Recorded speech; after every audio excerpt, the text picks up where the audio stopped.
Warm good afternoon to all of you, and thank you for giving me opportunity to present my oral presentation over here.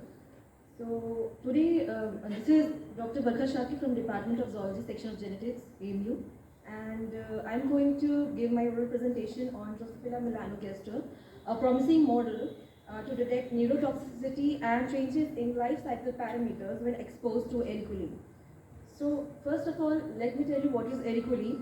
Actually, ericoline is an alkaloid which is taken or extracted from erica nut, which is a fruit of erica palm. It is also known as Erica catechu, and it's an oily, odorless liquid. And initially, in our past, people used to take it as a mouth freshener. It has a neurophoretic effect. It's also been used as a good digestive product, and it is also being used as an anti-bacterial and antifungal. So, because of very reason it's been used, but here we use Drosophila melanogaster, which is the strain of Oregon R, and obtained from Drosophila Genetic Resource Center, Kyoto Institute of Technology, Kyoto Center, Japan. And we also use this because it has 75% of human disease gene has a recognizable match in the genome of fruit flies, and it has also been used in several experimental setups like to detect neurotoxicity or neurodegenerative disorders like Alzheimer's, Parkinson's, and Huntington's disease, and many more. So here we took Drosophila, and we maintained the whole strain in a special diet which was made up of agar, corn, and sugar and yeast, and we maintained the temperature to 25 to 26 degrees Celsius. And on the other side, the compound which we extracted, that is ericoline hydrobromide, we extracted that and we prepared various doses of dye, that is 5, 10, 20, 14, 80 micromolar of dye, which has that ericoline hydrobromide.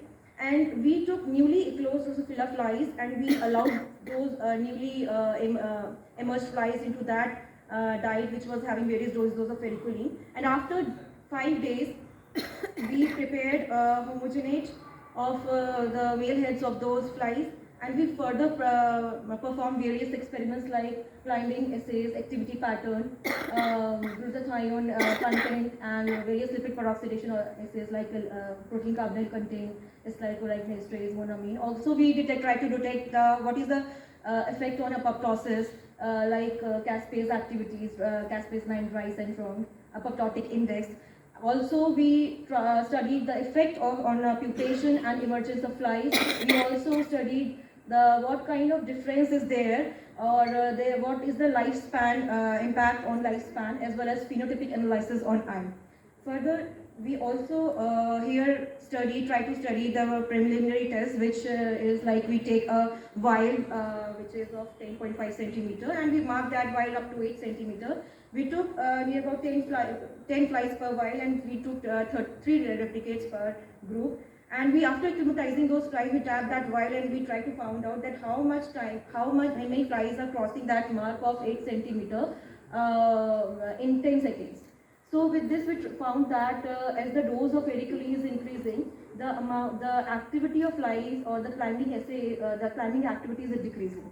While we also studied the effect on activity through Drosophila activity monitor test, and here you can say there are several vials, like several capillary tubes, and in each capillary tube, on one side there is a dye which contain a particular amount dose of 5, 10, 20, 40, and 80 micromolar of ericoline. On the other side, it's been closed from with the help of cotton swab, and in this way it is being aligned, and there is an infrared beam which crosses in between.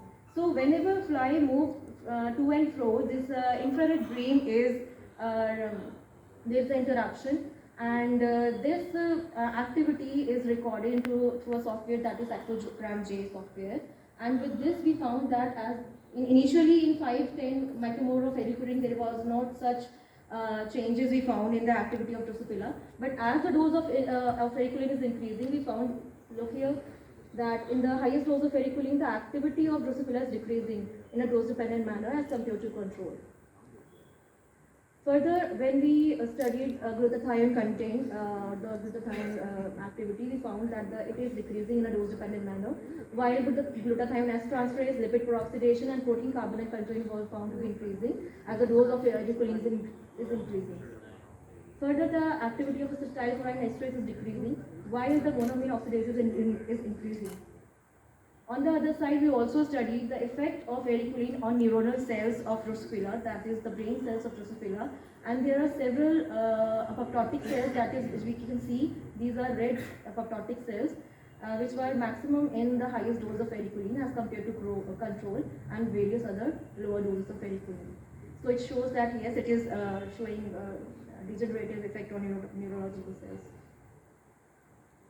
Further, with this in past study as well, and it is quite evident with this also that caspases is increasing. All those caspases, caspase 9 in caspase 3, and hence the apoptotic index is increasing in a dose-dependent manner. Further, in this pupation study, we also found that the flies which were exposed to highest dose of ergocolline, that is this red color bars we can see, that this is the highest dose, and we found that the pupation rate is decreasing as the dose of ergocolline is increasing. Also, the emergence of flies is also found to be in decreasing fashion. See, these are the highest dose of ergocolline. This red bar shows that the emergence rate is also decreasing. Further, the lifespan is also found to be in a decreasing manner. These are the second and third highest doses, that is 40 and 80 micromole of ergocolline. They were found that they show quite good impact in decreasing lifespan of Drosophila. Further, we also studied the effect of ergocolline on the eye surface of Drosophila. There is a proper hexagonal shape of the eyes in a Drosophila, which we found that that shape is deteriorated as the dose of ergocolline is increasing. So this hexagonal shape in initial doses, there is no further changes, but this one is controlled, and you can see this is clearly evident that how much it is showing the effect in the degradation of the hexagonal shape of the eyes of Drosophila. So with this we can say that when the newly closed flies were allowed to feed upon the various doses of ergocolline, it leads decrease in climbing assay, decrease in activity pattern, glutathione content, and acetylcholine esterase activity. Further, it also results into the decrease in palpation emergence rate, also lifespan, and also the phenotypic analysis. We can see that the shape of the eyes of Drosophila deteriorated. And it also leads to the increase in lipid peroxidation in various biochemical assays. Apoptotic index, we found that it helps in the increase in apoptotic activity in Drosophila. So with this, we can say that the possible mechanism of toxicity of ergocolline might be results into the metabolic activation of cytochrome oxidase, and it leads to the increase in reactive oxygen species, which leads to the formation of oxidative stress, and further hampering all those biochemical assays inside, and leading to tissue damage, DNA damage, further increases in caspases and apoptosis, resulting into cell death. So with this we can say that this study not only showed the effect in neurotoxicity, but also changes in the life cycle parameters of Drosophila melanogaster when exposed to ergocolline. And yes, it shows that Drosophila proved to be a promising, an amazing alternative model of bioorganism. Thank you.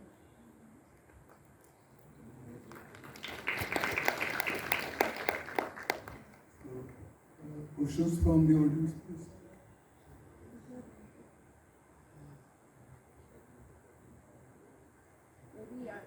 Yeah.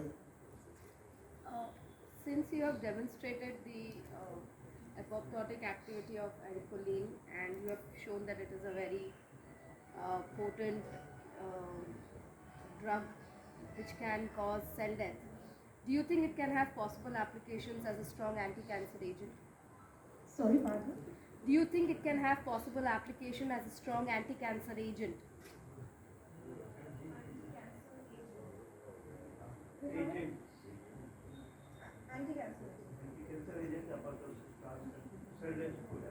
cancer cell can be treated? So, if we go toward cancer, so it has a different pathway and we haven't gone through that. So it is the initial application of healthy cells, not on those cancer cells. Well, I agree that you studied on healthy cells, but I'm just asking if you can extrapolate it and see whether it can have strong anti-cancer activity. Because again, in cancer, the activation of caspases is one of the major pathways which is used for cell death and cell regulation. So since your drug is So it's a good part of further study. Till then we haven't gone through it. It is an initial test on this fistula. But yes, it could be studied in a very well manner if you have thought about cancer. It's a very good part. So we'll go for it. Yes, thank you. And if you're going to, if in future, if you wish to study, what do you think would you use as an alternative model other than Drosophila? Actually, till date I have already been into Drosophila, but yes, there are various other ways I have studied. Didn't thought about to go ahead, but there are several cell lines as well in Drosophila only. So we are thinking about that to maintain the cell lines in Drosophila transgenic laboratory and to further proceed in the same manner. Okay. All the Thank best. you. Thank you. Okay, so I have one question. So, like as ma'am asked, so why you choose only see, as the title is indicating, so you are looking the neurotoxicity. So would it be good if you took the higher animal model, which could simulate the human physiology in a better way, instead of taking the Drosophila as a model to prove this compound to be neurotoxic? Actually, sir, there are various reasons that we have chosen this model. First is from safe side to from ethical issues point of view. On the other side, Drosophila have 75% of that similarity with that of human genome. So we are too close to humans. Also, it is easy to maintain, not into a lab, but they are we are into that. They have 4 chromosomes, like 3 autosomes and 1 sex chromosomes. As we are at a single time, in a short duration of time, we can study several progenies. Of one female lays thousands of eggs, and further their offsprings will lay several thousand of eggs. So from genetic point of view, if we want to study more into it, we are more close to it's giving benefit to study more into a limited time period. So it's very beneficial, not from the point of view that we are saving higher animals from sacrificing, but we are on into it that we are studying more into a limited time. We are saving money, we are saving space, we are saving various other perspectives, and also it's very easy to handle. And we are into the it's easy to study in a that is known as salivary glands, also known as puff genes, puff chromosomes. So easy to study that eukaryotic perspectives, that replication and translation point of view. So yes, it's a good model to study into the genetic level. I want to Yes, ma'am. I want to comment on what she has said. It's just a suggestion.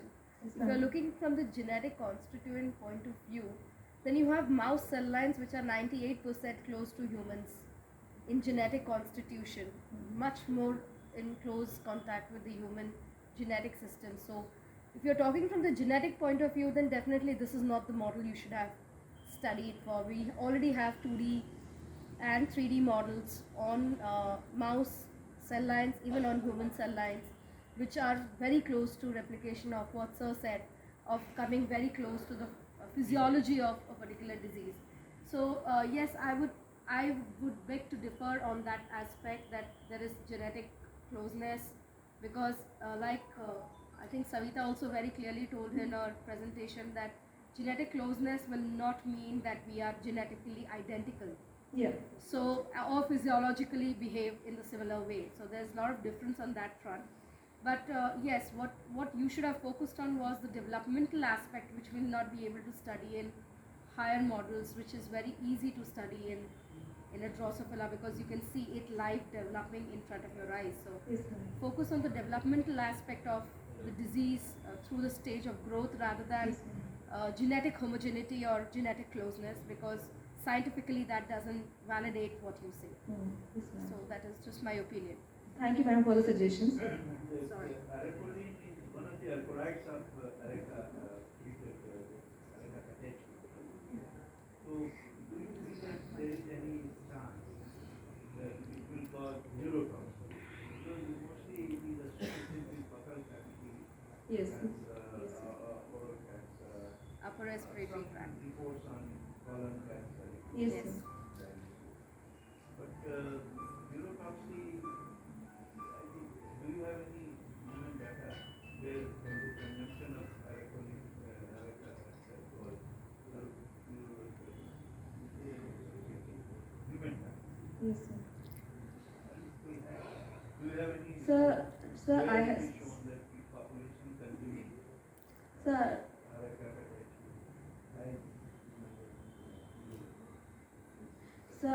yes, sir. So actually, sir, I have already, so according to my study, we have gone through that it affects several kinds of, as you said, fibrosis in liver or colon or intestine or any other body part. But if we go towards neurotoxicity, I haven't studied on human neuronal cells. So that's why. कोई ऐसा report है जैसे we take some study, there is report like if you have focused on cancer, it is implicated by some report by SPBA and all. So they have demonstrated Okay. form of cancer.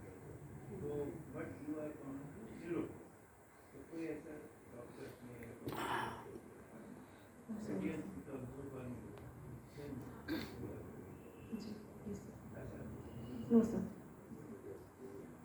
Actually, what Professor Reis has pointed out is it's very important, pertinent question. I think this arecoline or areca catechu product is extensively utilized by general population, especially in rural areas, in palm, I Yes. think, as a condiment. So, a large number of population, large fraction of population is actually consuming this. So, have you gone through in literature any report citing all these type of activities or toxicities in humans? Yes, sir. Right? Yes, sir. Okay, I got it. So actually, it was reported that there are various symptoms that they have studied, like common people use in various forms.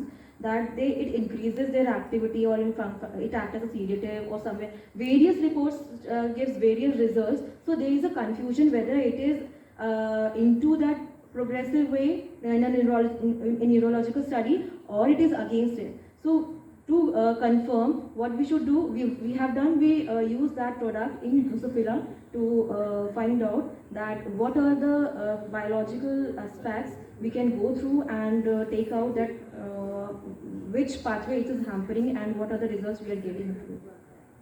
At the same time, what would you suggest to all those pan eaters in reference to this toxicity which you have found in your study? So I will request each and everyone, please pan ना खाइए, aeroplane ना खाइए, सिर्फ आपकी जिंदगी बर्बाद करेगा और कुछ नहीं. अमिताभ बच्चन आपको गाना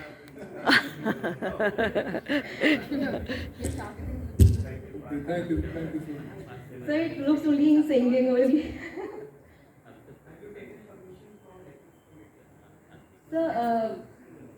So we haven't here because we didn't need it. Doesn't need ethics. Okay, thank you so much. Thank you all of you. Thank you. So now we have another speaker, Dr. Shehzad Ahmed, Assistant Professor.